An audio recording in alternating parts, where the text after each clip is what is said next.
This beginner's yoga routine for dressage riders is all about improving your posture. It's about opening up your hips, lengthening your spine so that you feel much freer when you're in the saddle.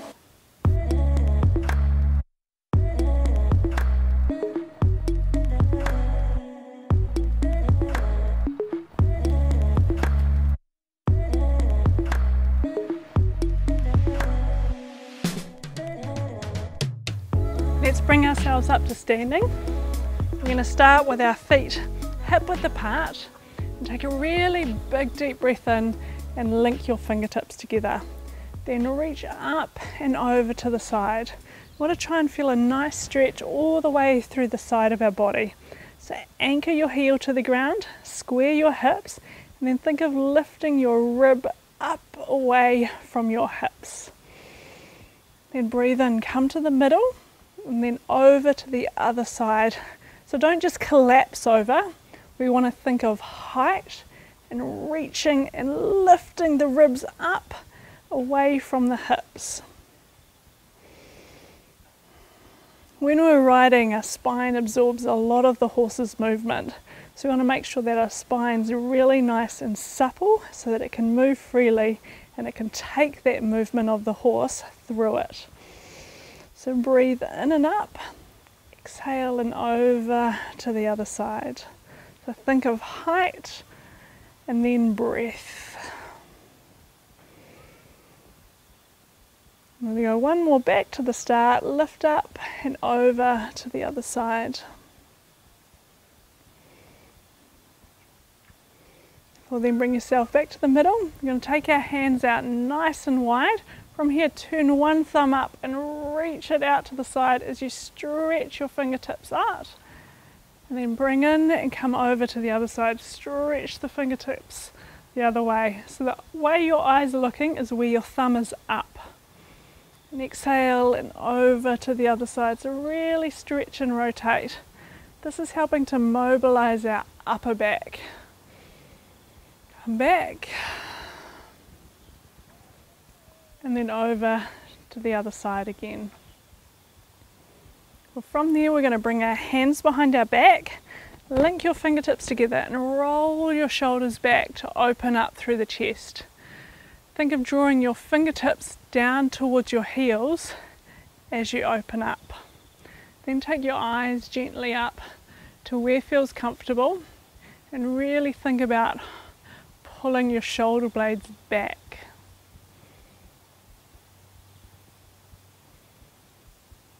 We're going to do the opposite of that now and around your upper back as you tuck your chin to your chest, link your fingertips together, so wrap your wrists and think of rounding out through your back as you tuck your chin in and curl the fingertips forward.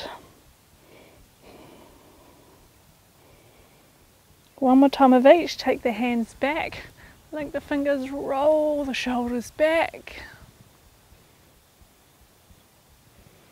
And then wrap your hands forward and pull the fingertips forward.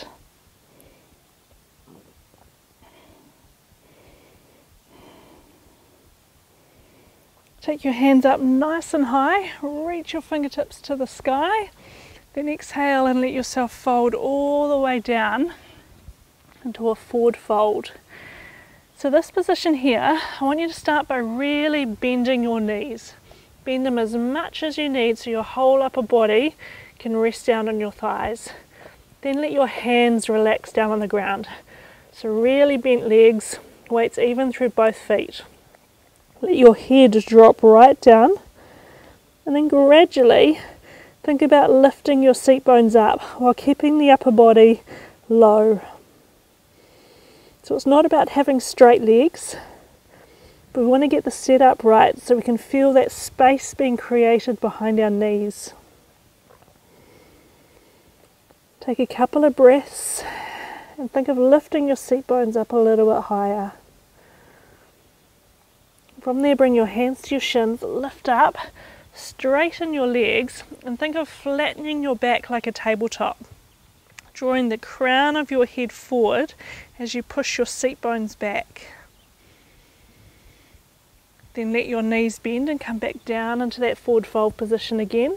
let the head drop, lift the seat bones, and feel that space behind your knees into your hamstrings, up into your seat bones. Then hands to shins again. Exhale, lengthen through the back.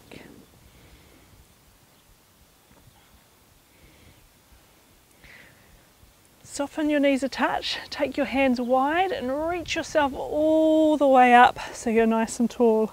From here, step your feet wide.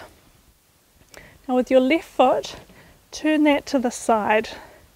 Then your right foot, angle it slightly so it's on a 45-degree angle. Now with your right leg, we want to make sure that that's nice and strong and straight. So really squeeze your thigh muscle here and turn your hips so they're nice and square. From there, we're going to bring our hands down. Now your front leg here has a slight bend in it. This bend can be nice and high, or you can explore and see how low you can go. What I'd like you to do is find a place that you can hold for a few moments. Now focus on relaxing the shoulders.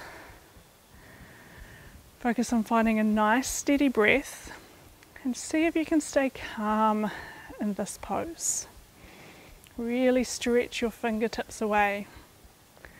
What yoga teaches us is about staying calm when things get challenging. So in a pose like this, we start to feel the muscles begin to burn. We start to feel the strength being created and some pulls, and pushing our hands away from each other. But what you're trying to do is trying to create the calm within the storm. And when this comes to riding, it's really important. Trying to find that calm, present mind so you can be there for your horse when things might be going on around you. So if your legs are beginning to burn, see if you can stay focused on your breath. You can come out of it a little bit. Or if you want more, challenge yourself further. Now hold for a couple more breaths. Stay calm in the storm. Stay present and in control. Beautiful. Then bring yourself up. I'm going to pivot to the other side. So turn the foot the other direction. So your right foot, and then your left foot is on a 45-degree angle. And then as much as you can, you're trying to turn your hips back so they're square to me. Then find where that pose is and where you can hold and where you can find the challenge. So straighten and strengthen your left thigh, really squeeze it so you can feel it pull the kneecap up, and squeeze your bottom at the same time. Then your hands are out nice and long. Think of drawing your hands as far away from each other as possible and holding that tension there, like you've got a big stretch through your collarbones and out through your index finger. Now hold, breathe, find the calm, find the breath.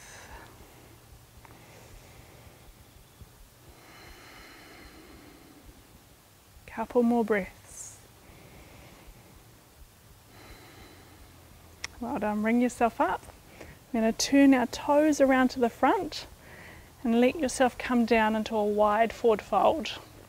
Just angle your toes slightly in, bend your knees a little bit and allow yourself just to fold forward over your legs. Just getting a nice deep wide stretch again into our hamstrings and helping to loosen up our lower back.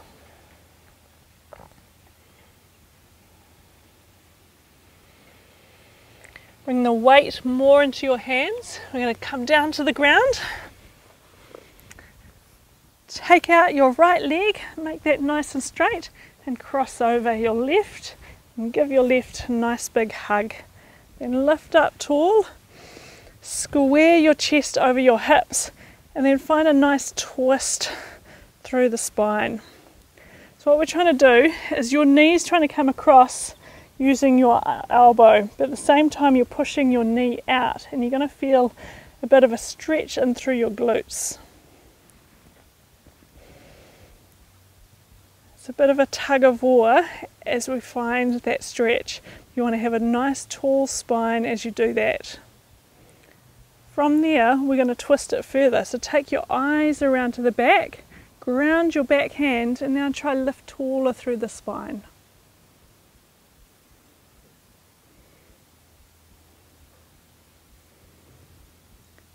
Let's swap it over to the other side. So the other leg comes in, cross that over, make sure both seat bones are even, and give that leg a hug. Set yourself up first with your chest going straight over top of your hips, really. And then find that nice deep stretch in through your glutes. Tall spine. And when you're ready, add in that little twist around to the back. Think of that tall, long back. Beautiful. Then bring yourself back to the middle. We're going to roll gently down onto our back. Bring your knees in towards your chest, and then allow your knees to fall over to the side. And take your eyes the opposite direction. Again, just helping to loosen up the lower back. All of these stretches is about improving your suppleness, your mobility, because our spine absorbs so much of the horse's movement. We want to make sure that we're keeping that healthy and supple. It's not about doing it just to create this pretty picture. It's about doing it to prevent injury, helping you being able to ride for many years to come. Then bring those knees in, take it over to the other side.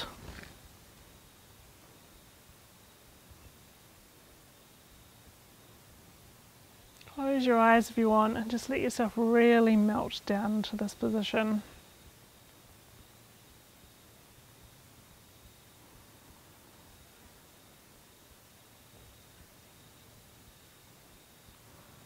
Bring yourself back to the centre. Give both knees a nice big hug. Centre yourself on the mat. Take the knees together, the feet wide. Take your palms wide. And take some really big deep breaths in here. Exhale and just let yourself sink down onto the ground.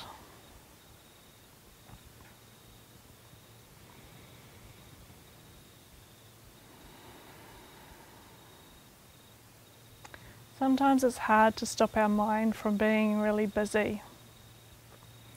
But when you give it a thing to do, like focusing on your breath, it provides an anchor, provides it something to focus on.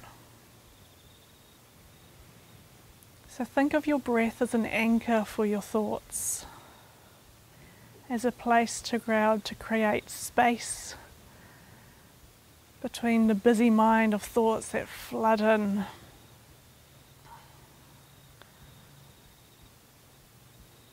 One way to think about it is if you imagine your thoughts are like a highway, jam-packed with cars going into a busy city, versus a country road at 2 a.m. It's not that you're trying to stop your thoughts, because they're always going to come in. But by staying focused on your breath, you're able to create a little space between them, like that country road. And in creating that little bit of space, you're able to create more calm and stillness. And this is really important, not just for our riding, but for our mental health as well. So use your breath as an anchor to help slow your thoughts down. Focus on one breath in and one breath out. Just watch your breath travel into your body. Stay here for a few moments and just really find that stillness.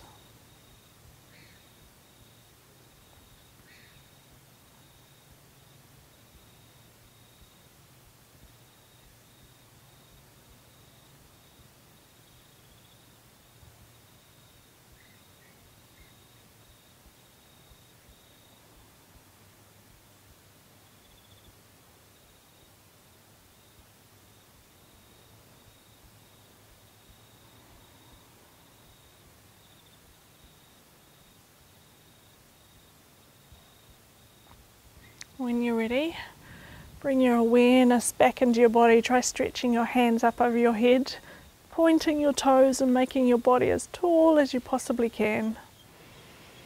Then try the opposite of that by bringing the knees in towards the chest, giving them a nice good hug. And just bring yourself up to sitting however you can.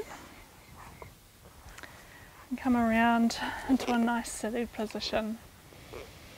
Take a couple of really big deep breaths here and just lift your shoulders up. Peel them all the way back down, away from your ears. Use the tool of focusing on your breath to help you bring more stillness and calm into your day, because often we can get overwhelmed and anxious just with too many things to do on our plate or looking at too many headlines that may be around us. But when we focus on our breath, we focus on bringing in more stillness, we can bring in more calm. And this doesn't just apply when we're off the horse, it also helps us when we're on the horse, not just in our home environment, but when we go out to more overwhelming situations, maybe at competitions. So use your breath and take it with you throughout the rest of your day. I hope you found that useful, and I look forward to seeing you for another one.